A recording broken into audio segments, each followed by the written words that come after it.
Ok, pessoal, sejam todos bem-vindos a mais uma aula de matemática. Aqui quem vos fala é o professor Cláudio Batista. Desde já agradeço por você ter clicado neste vídeo. Espero que você assista, goste, comente e faça nosso canal crescer. Hoje nós vamos falar de noções de função, mais uma vez com exercícios resolvidos. É a nossa aula de número 3, né? Nós dividimos esse tutorial em 3 partes para ficar mais fácil e apresentamos aqui agora a fonte dos nossos problemas, né, que estão sendo trabalhados aqui. Esse é o livro de matemática do 7º ano, de autoria de Alexandre Luiz Trovão de Carvalho e Laurisney Fortes Reis. Esse livro foi publicado pela Casa Publicadora Brasileira CPB. Então nós temos aqui questões selecionadas das páginas 162 a 167. Vamos trabalhar hoje com situações problema envolvendo funções. Vamos aos quadros. Página 164, questão 8. O rótulo de vários medicamentos apresenta a dosagem adequada para a idade de cada grupo. Quando se desenvolve um novo remédio e a dosagem correta para adultos é determinada, os especialistas procuram estabelecer a dosagem pediátrica correspondente. Neste sentido, usa-se a fórmula conhecida como regra de Friend, aplicada a crianças com menos de 2 anos de idade. Veja aqui nessa tarja azul nós temos a fórmula, né, que é relacionada à regra de Friend. C igual a M sobre 150 vezes A, onde C é a dose para a criança, M é a idade em meses e A é a dose para adultos.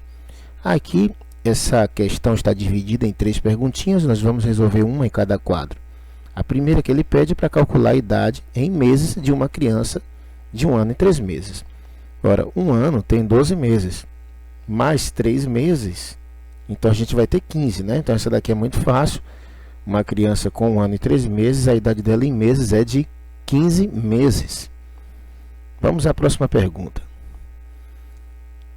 Use a resposta do item anterior para calcular M sobre 150. Veja que M aqui é a idade da criança em meses. A fórmula está bem aqui, ó, bem descrita, bem destrinchada.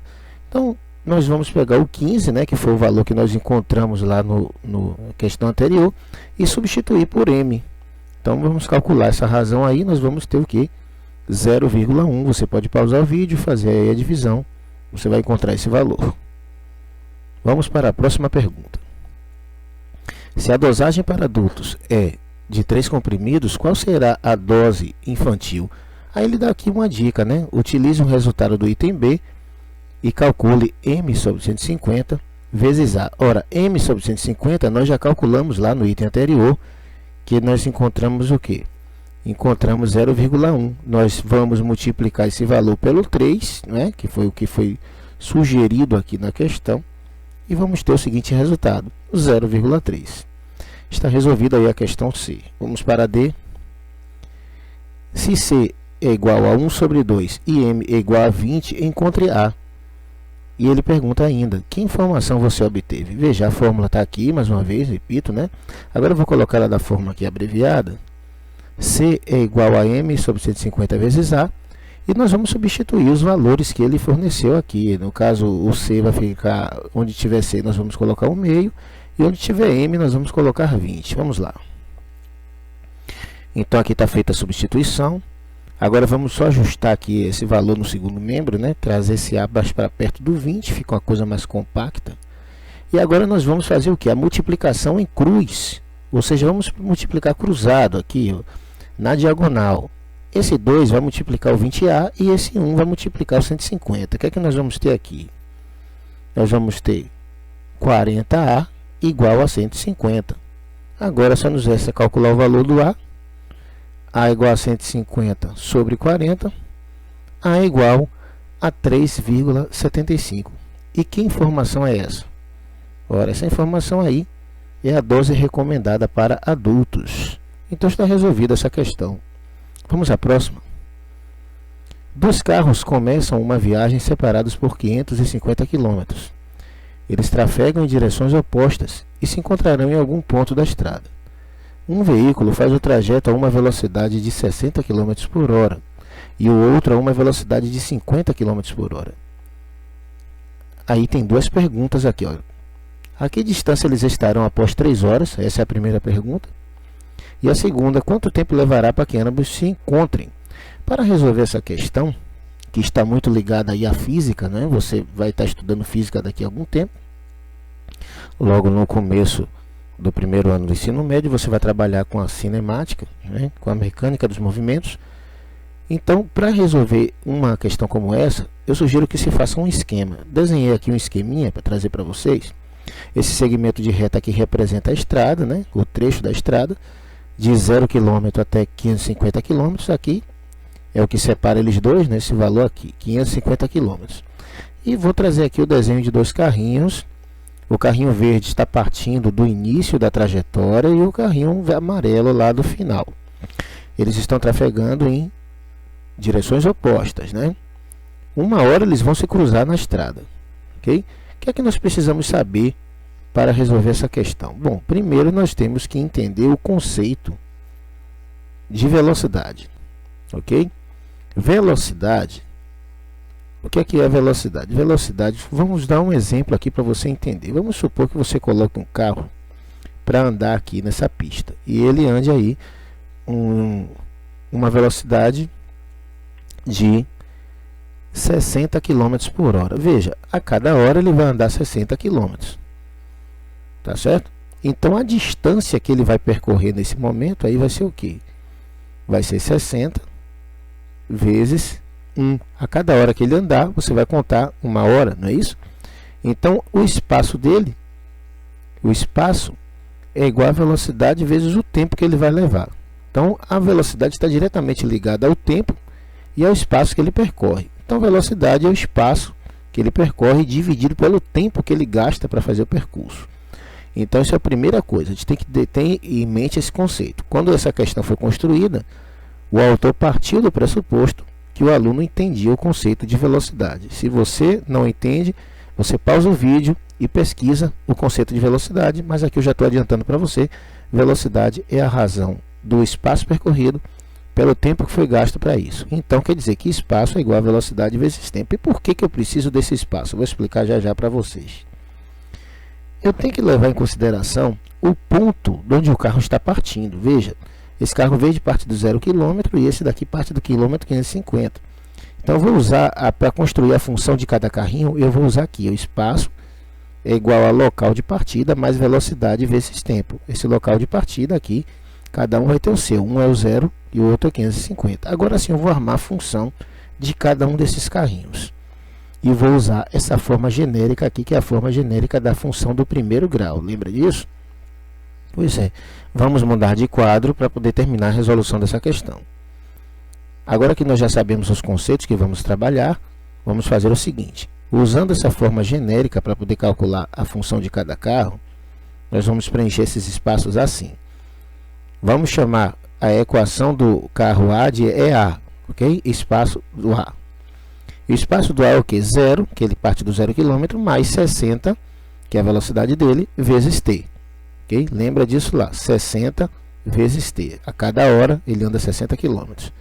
Já o carrinho de cá, do amarelo, a função dele vai ser chamada de EB, e ele vai partir aqui do 550 menos 50t.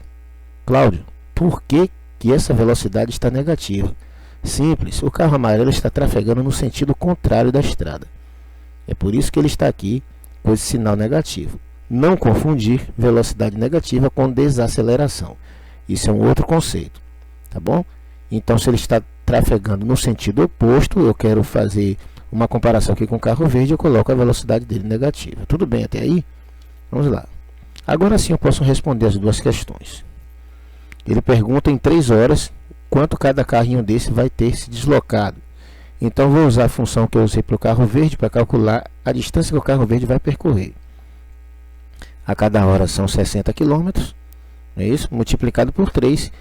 Em 3 horas ele vai ter percorrido 180 km. Já o carrinho B, eu fui além do que a questão perguntou. Eu vou calcular o deslocamento dele e vou calcular também que ponto da estrada ele vai estar. Vejam só. Então aqui a função dele é 550 menos 50t. Esse t foi substituído por 3, porque é o tempo que ele estipulou lá na questão, né? Então vou ter aqui o meu resultado. É igual a 550 menos 150. Veja, ele se deslocou 150 km. eu já teria respondido aí a questão, mas como eu falei, eu quero ir além. Eu quero saber em que ponto da estrada ele vai estar. Então, EA vai ser 400 km, basta fazer essa subtração aqui, tá bom? Agora vamos calcular a segunda resposta, né, que ele quer saber quando que esses dois carrinhos vão se encontrar. Concordam comigo que no momento que eles se cruzarem um pelo outro, eles vão estar ocupando o mesmo espaço da estrada? Se eles estão andando em lados opostos, eles vão se cruzar em algum momento. Partindo do pressuposto que eles estão trafegando com velocidades constantes, nós vamos fazer o seguinte: nós vamos igualar as duas equações. O espaço de A vai ser igual ao espaço de B. Quem é o espaço de A? 60t. E o espaço de B é quem? 550 menos 50t. Igualamos as duas equações, agora é só resolver essa equação simples aí, ó. O 50 passa para o outro lado fazendo a operação inversa. Então, vou ter aqui 60t mais 50t igual a 550. Fazendo essa operação, vou ter 110t igual a 550. Vamos ter aí t igual a 550 dividido por 110. Então, vamos encontrar 5, ou seja, dentro de 5 horas, mantendo essa velocidade constante, esses carros vão se encontrar. Se você quiser saber em qual ponto da estrada isso vai dar, isso vai acontecer, basta você substituir em qualquer uma das duas equações o t pelo 5. Mas isso aí é uma questão que eu vou deixar para você. Você vai pausar o vídeo e fazer isso. Por enquanto, a questão está resolvida. Próxima questão. A forma algébrica de uma função é dada por y igual a 2x mais k. Qual deve ser o valor de k para que o gráfico dessa função passe pelo ponto 1, 3? Ora, se ele quer que o gráfico passe pelo ponto 1, 3, vai ser simples. Eu vou pegar aqui a função, do jeito que está, e vou pegar o ponto, que é 1, 3, e onde tiver x eu vou colocar y, e onde tiver y eu vou colocar 3. Fazendo isso, eu vou fácil encontrar o valor de k. Então, aqui eu tenho 3 igual a 2 vezes 1 mais k. 3 é igual a 2 mais k. O 2 passa para o outro lado fazendo a operação inversa, então eu tenho aqui que k é igual a 1. Ou seja, para que esta função passe pelo ponto 1, 3, é necessário que a constante k assuma o valor 1. Pessoal, muito obrigado, espero ter ajudado. Nos veremos no próximo vídeo. Até lá!